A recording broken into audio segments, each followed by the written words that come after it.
Live from WTVO Rockford and your home team.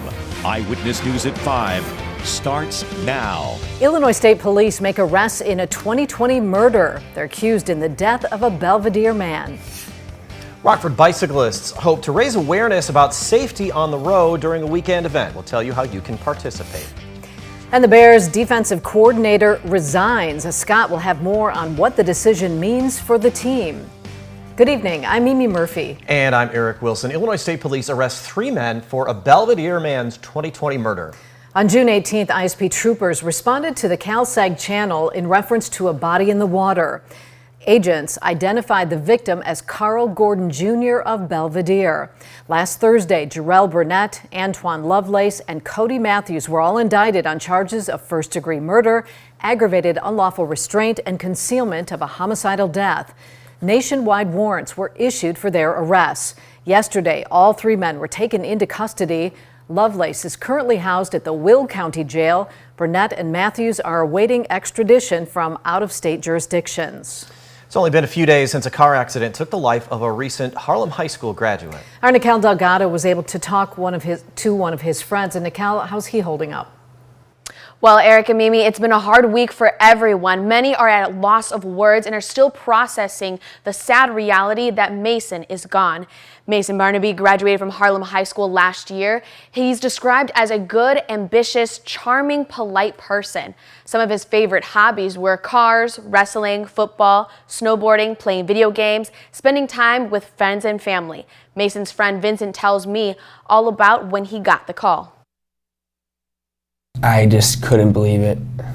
That phone call I got was probably something that I never ever want to hear again. Just hear the pain in his parents' voice. I just couldn't help myself. I was just letting it all out. Had to try to cope with it the best I could. There will be a visitation on Thursday night, followed by a burial Friday morning and a celebration of life on Friday. For more information on those locations, find this story at mystateline.com. Eric?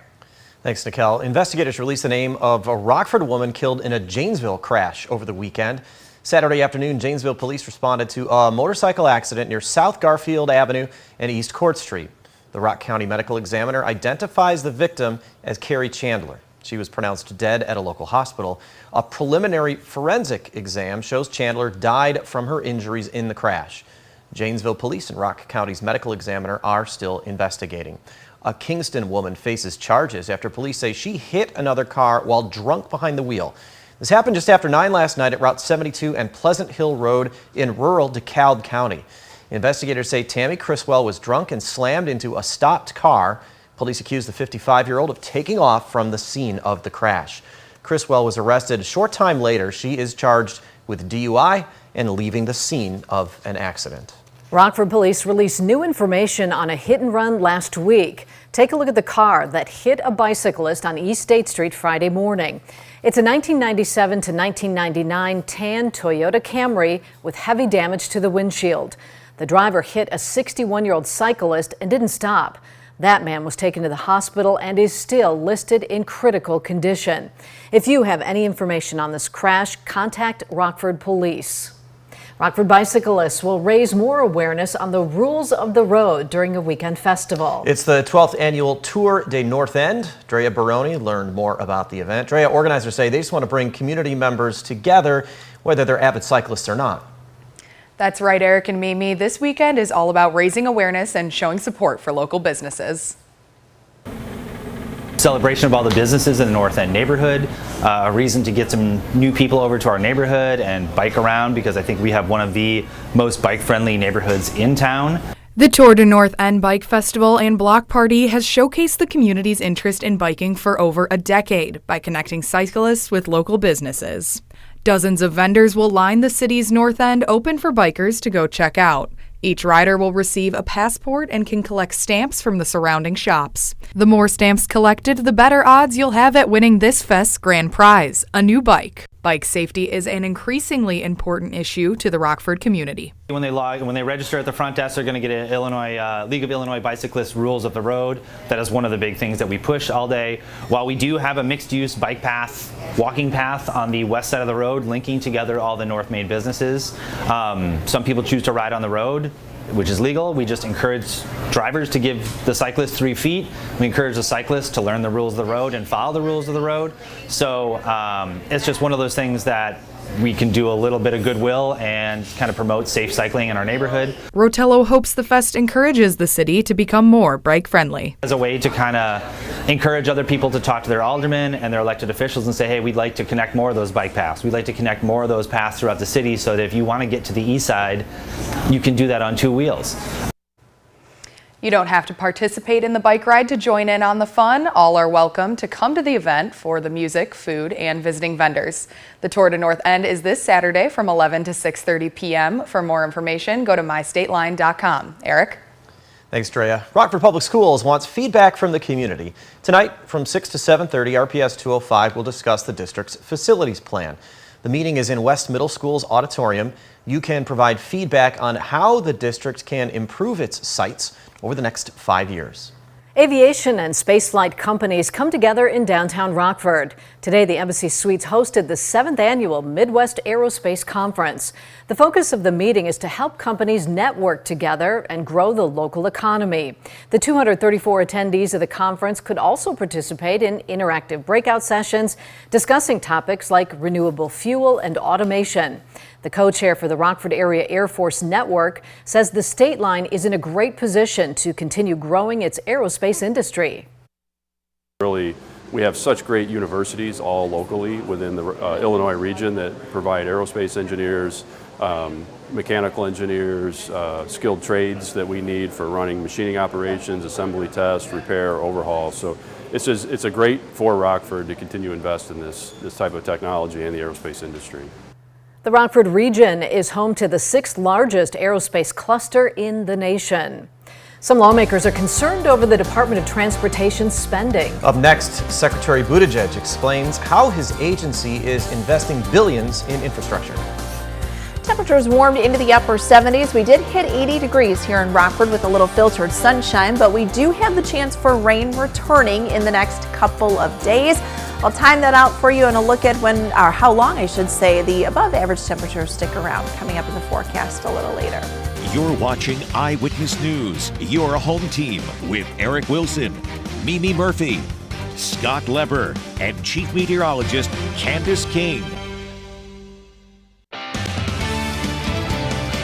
As lawmakers struggle to agree on an annual budget, they're digging into the Department of Transportation spending. Secretary Pete Buttigieg was on Capitol Hill to talk to lawmakers about how his agency has invested billions of dollars into infrastructure and other transportation projects. Washington, D.C. correspondent Hannah Brandt shows us what prompted the testimony. Lawmakers are concerned about the way the Department of Transportation is spending money. We continue to hear about the need for more money for infrastructure investment, but it seems that you're not spending the money you have already. What's going on here? Congressman Rick Crawford pointed out in 2021, Congress allocated more than $1 trillion for infrastructure investments. And he's among a group of Republicans criticizing the pace of those projects. But Transportation Secretary Pete Buttigieg argues implementation takes time. Our first year was about the bill passing, and the second year was about the programs launching. This is about the money moving so we can get the dirt flying. Congressman Rick Larson says he's already seen the impacts. The pace of funding distribution has been impressive. There's at least one new project underway in every congressional district in the country. And Secretary Buttigieg says there's still more to do. I would not infer that the fact that it takes some time to spend those dollars is an argument for doing less in the future to improve our physical infrastructure. Lawmakers also grilled Secretary Buttigieg about the Biden administration's spending on green energy. Your office is simply writing blank checks to fulfill Mr. Biden's climate initiatives while leaving the average Joe in the dust. Congressman Brian Babin railed against efforts to expand the use of electric vehicles. And Congressman Doug LaMalfa says those investments are hurting the economy. The trillions and trillions we're going to cost our kids to chase a tiny percentage of CO2 will bankrupt all of us. But Secretary Buttigieg insists the U.S. needs to compete in the green energy economy. The EV revolution is happening with or without us. In Washington, I'm Hannah Brandt. We're expected to remain cloudy but dry as we head into the late evening. Up next, Candace will have the forecast for the rest of the week, including our chances for more rain.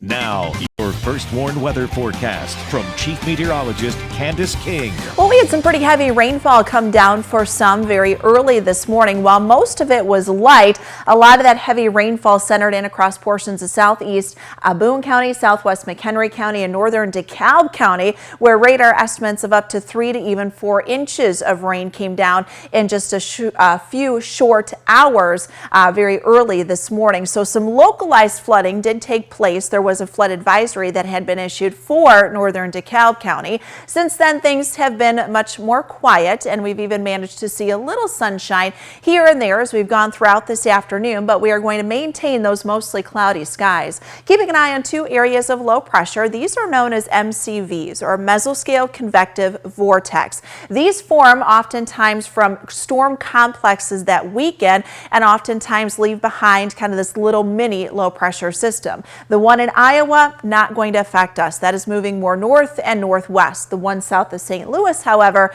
that is something we are going to have to keep an eye on as that slowly meanders its way northward tonight and through the day tomorrow. So that does keep that rain chance with us through the end of the week. And given the amount of moisture that we have in the atmosphere, heavy downpours will be possible throughout the afternoon and evening tomorrow and then again into Friday, but not for everyone. I do think we get some dry time in there Thursday afternoon, but we watch that rain chance return Thursday night going into Friday. So as we kind of time this out and look at these next few days when we could see the highest rain chance coming in, that'll start to ramp up a little late Thursday afternoon, Thursday evening, and Thursday night going into Friday morning, and then kind of tapering off once we get into Friday evening. But still keep an eye out for some of those Friday night football games because there could be a couple of showers and a few thunderstorms that do linger throughout the region overnight Friday. Then Saturday afternoon, looking mostly dry, but then we bring back the chance for rain and a couple of thunderstorms once we get into Saturday night and then into early Sunday.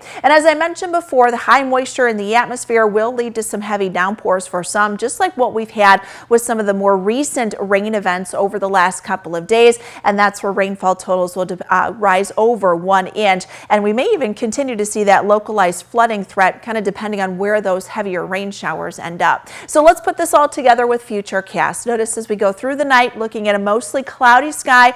Isolated shower or two can't completely be ruled out, but I think we've got more dry time than what we had out there late last night and early this morning. Rain showers will kind of work back in and rotate around as that low pressure system, which is right here, moves closer to us. We're looking at areas along Interstate 39 and then to the east, holding the higher probability on getting some of those heavier rain fall totals coming in and those heavier downpours throughout the late evening hours on Thursday and then into Friday, kind of in some areas that have already picked up on some heavier rainfall, and then that'll remain scattered as we go throughout the afternoon on Friday. Cloud cover will stick around, so that'll keep our temperatures down just a bit. We take a live look with our SkyTrack camera out at the Poplar Grove Airport. Cloud cover kind of thickening up a bit, and we may even see some fog too overnight tonight. Temperature tonight right around 60. 78 for Thursday, Friday, close to 80 on Saturday as we see some dry time during the afternoon. Fall officially begins Saturday. Chance for rain late Saturday night into Sunday. Low pressure system kind of sits Sunday and Monday overhead, so a few showers associated with that, and then we start to dry things out by the middle of next week. Thank you, Candace. Scott's in next with sports. He had a lot of news about the Bears today, and he says it's all bad.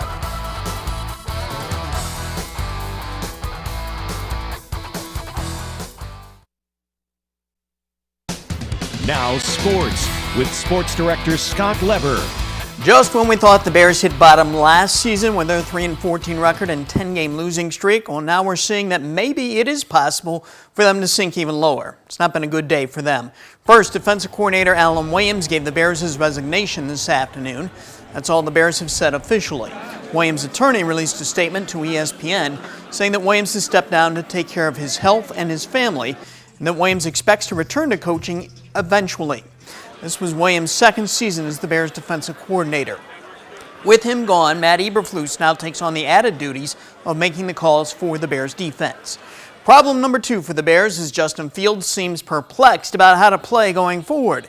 He told reporters today that maybe he's thinking too much during games about all the coaching he's getting. He doesn't want to tune out what the coaches are telling him, but at the same time, he also feels like he needs to get back to playing more freely, playing like he's always played. I don't think it's too many coaching voices, but I just think when, you're fed a lot of information at a point in time and you're trying to think about that info, like when you're playing, it's like it doesn't let you play like yourself. You're trying to process so much information. My goal this week is just to, say F it and just go out there and, play football how I know how to play football. And not long after that news conference, Fields spoke to reporters again in the locker room, upset that some people thought he was criticizing his coaches. Fields said he would never knock his coaches or his teammates. Then he inferred that he won't be so open with the media in future news conferences. And that brings us to problem number 3 for the Bears. Starting left tackle Braxton Jones has been put on the injured list with a neck injury. He'll sit out at least 4 games. The Bears already have starting guard Tevin Jenkins on the injured list. The Cubs should be flying the W again tonight at Wrigley Field, considering they'll be hosting the Pirates again. Cubs are 10-1 against the Pirates this season. Last night, they crushed them 14-1. Cubs hit 4 home runs. Cody Bellinger had a 3-run blast, and rookie Alexander Canario hit his first Major League home run. The White Sox are already done for the day. They lost to the Nationals 13-3. That's their 95th loss. Last night, I featured former Byron Tiger Tyler Ellsbury, who's now playing on the offensive line for the Iowa Hawkeyes. Tonight, I'll bring you our other 815 Hawkeye on the O-line, Lena Winslow's Jennings Dunker. He's starting on the right side of that line. That's coming up tonight at 9 and 10. That's sports. We'll be right back.